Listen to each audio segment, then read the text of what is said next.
I finally found the courage to leave. My girlfriend told everyone after abandoning our 3-year relationship. She hid her 7-month escape plan and her best birthday upgrade post with a coworker. I didn't expose her lies. But when her upgrade collapsed in 6 weeks, I reminded her of one object she left behind. I'm Alex. At the time this happened, I was 29, working as a software developer. Stable income, work I liked, nothing I needed to explain to anyone. My girlfriend, Sarah, was 28. She was a marketing coordinator at a downtown creative agency. We'd been together. On paper, we made sense. I was the planner. I kept track of things, paid the bills on time, made the apartment function.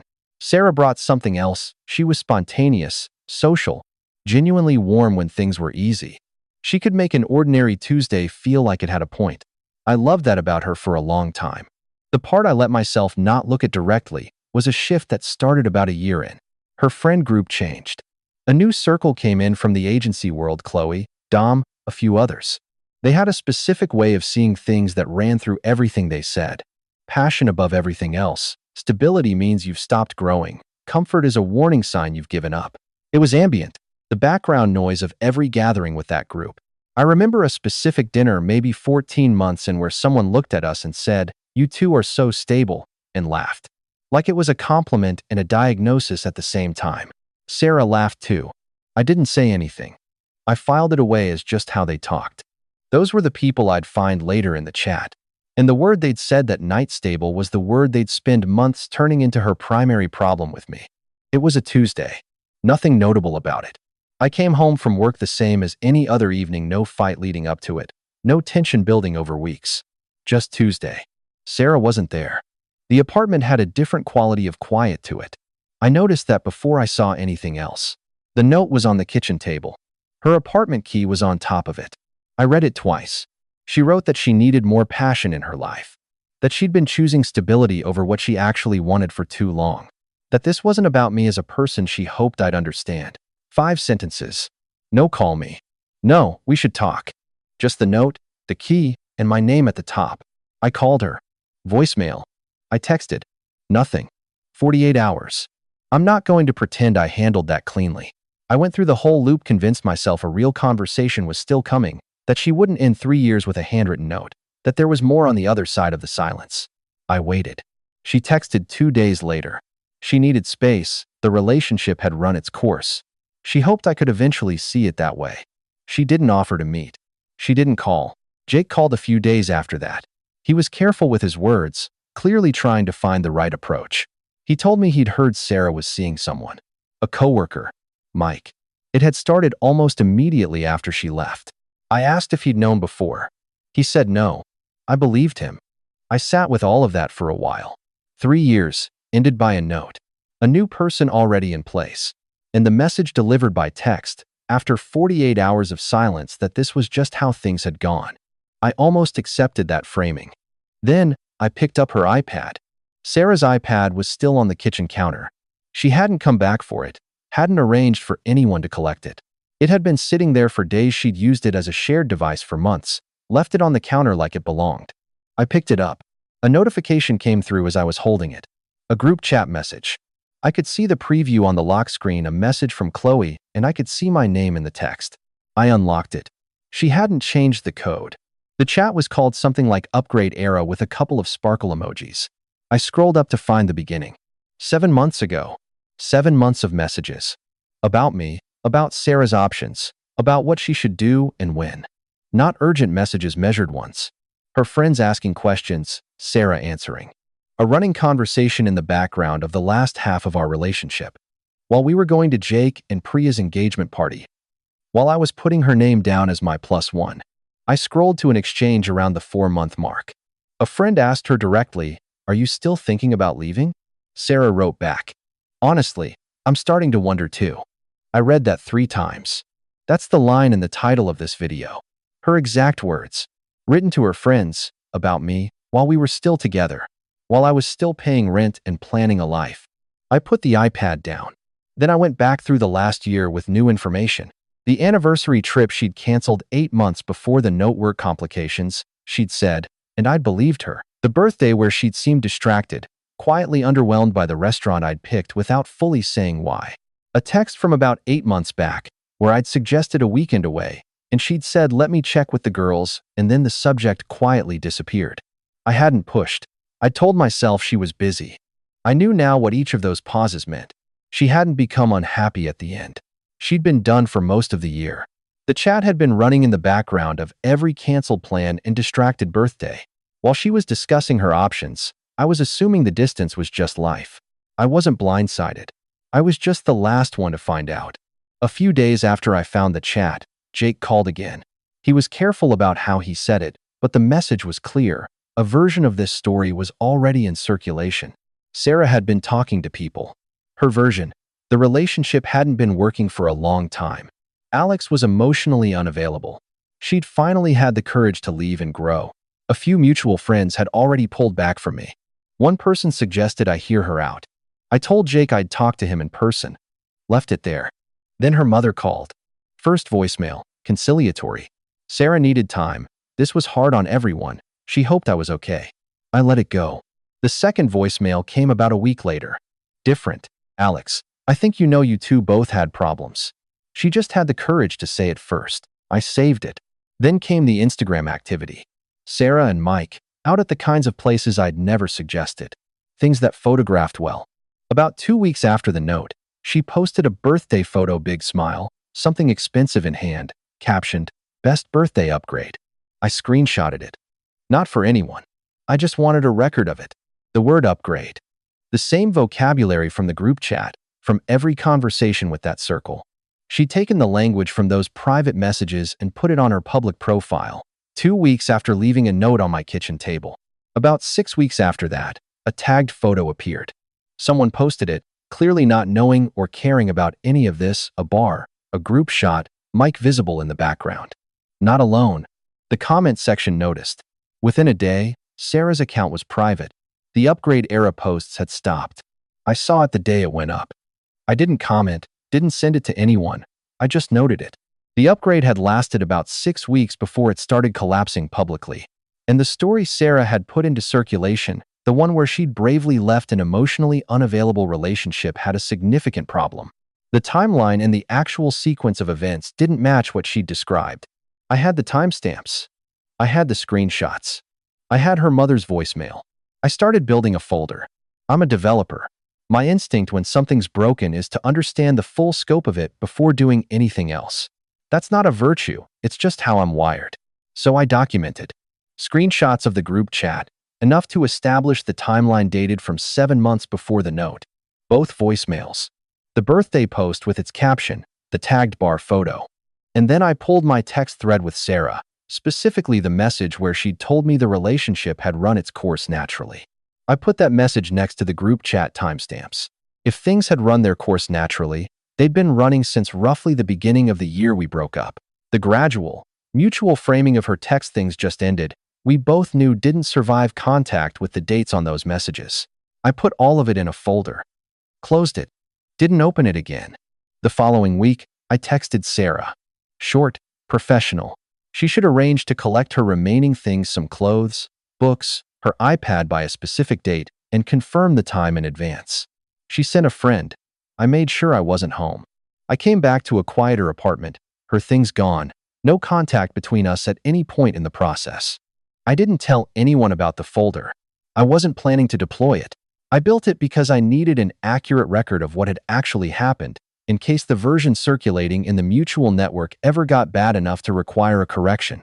A few weeks later, Jake and I were on our Saturday morning run. One morning I walked him through the full picture.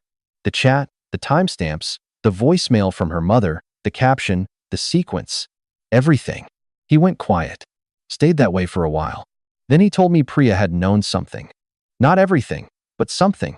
He'd been careful about pressing it. Priya and Sarah worked together, and he hadn't wanted to put Priya further in the middle. But at some point, Priya had told him she thought Sarah had made a mistake. That detail sat with me. Priya wasn't in my corner. She was in Sarah's actual circle, a colleague, someone Sarah had been close to. If Priya had privately concluded that what happened was wrong, she'd reached that from inside the orbit that had produced the upgrade era chat, without any input from me. I filed it.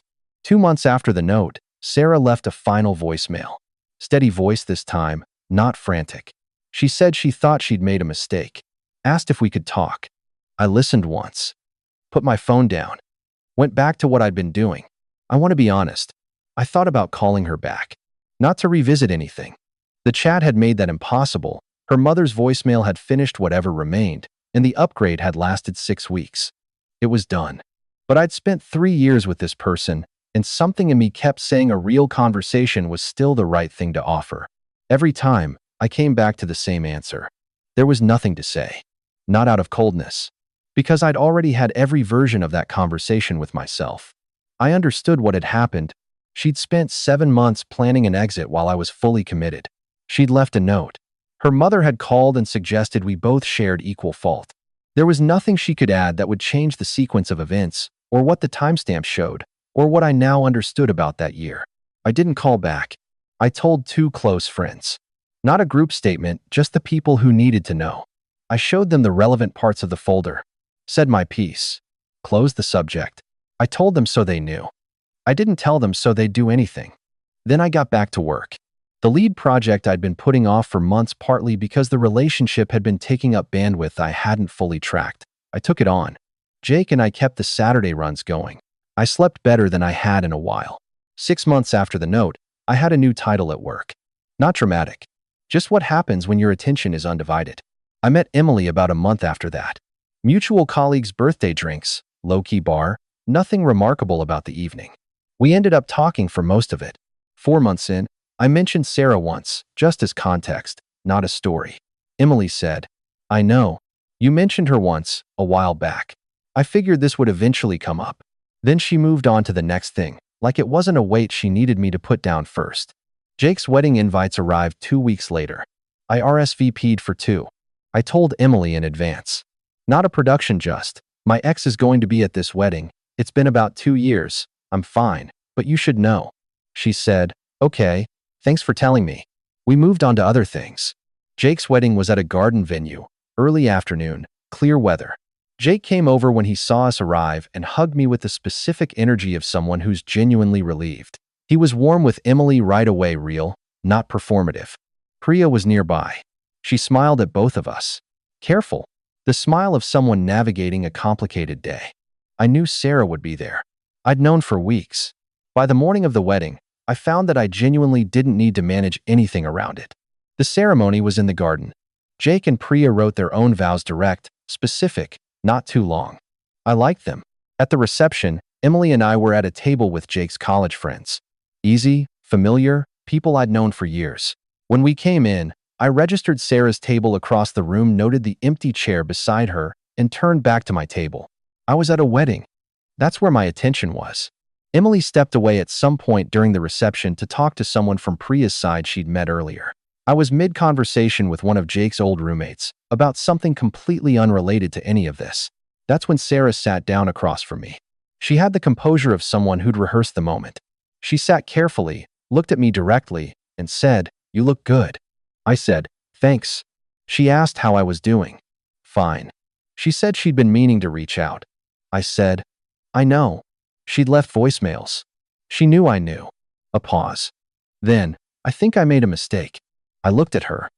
"I don't." She kept going. "I know how it must have looked." Sarah. It looked exactly how it was. She shifted. Tried a different angle. "I just think we ended things the wrong way. You left a note." She stopped. Not dramatically. She just stopped. Because there's no good answer to what literally happened. She'd written a few sentences on a piece of paper, put her key on top of it, and walked out of a 3-year relationship. I wasn't trying to be cruel. I was saying what she'd done. And there's no version of that event where the description is the wrong way, there's just the way it happened. And she was the one who chose it. She was still sitting there when Emily came back. Emily said something to the table I genuinely don't remember what, and the people around us laughed. She put her hand on my arm for a second, the easy contact of someone you're completely comfortable with, and then she was already in the conversation. Sarah said, "I should get back." I said, "Yeah." She stood up. She walked back across the room. I didn't watch her go. Jake had caught most of it from where he was standing. When he found a moment to catch my eye, he gave me a small nod. I nodded back. That was it. Later in the evening, Priya found me during a quiet moment. There was a natural pause in the evening, and she came over. She said, for what it's worth, she showed me the chat.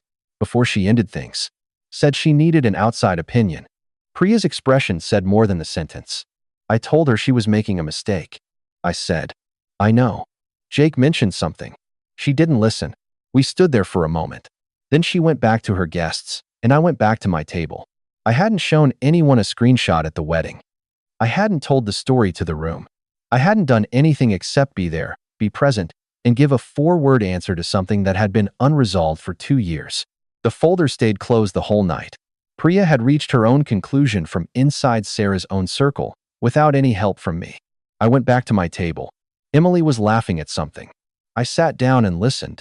There was one more voicemail after the wedding. Sarah's voice, without the composure she'd managed at the reception. Something about closure. Needing to hear my voice. I listened to it. Deleted it. Didn't call back. In the weeks that followed, something shifted in the mutual friends network without any effort from me. Priya didn't make an announcement.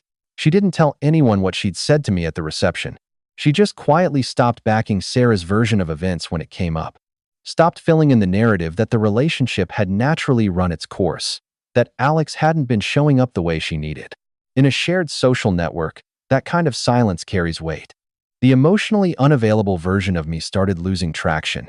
Not because anyone corrected it publicly, because the person closest to the source stopped confirming it. The Mike chapter was already settled history by then. The tagged photo had done its work months before the wedding. By the time of the reception, the upgrade era was understood by most of the mutual circle as a situation that had lasted about 6 weeks and ended in the worst possible way. Sarah had made loud public claims about the quality of her new life. Reality had publicly disagreed. That cost her something real in her own social circle, not because anyone organized it, but because that's what happens when the story you're telling and the story that actually plays out don't match. None of that was something I'd managed. I kept the folder closed. I didn't time anything. I let the situation run its actual course. I put my attention on the work. The lead project shipped clean and on schedule. The title bump came through about 8 months after the note.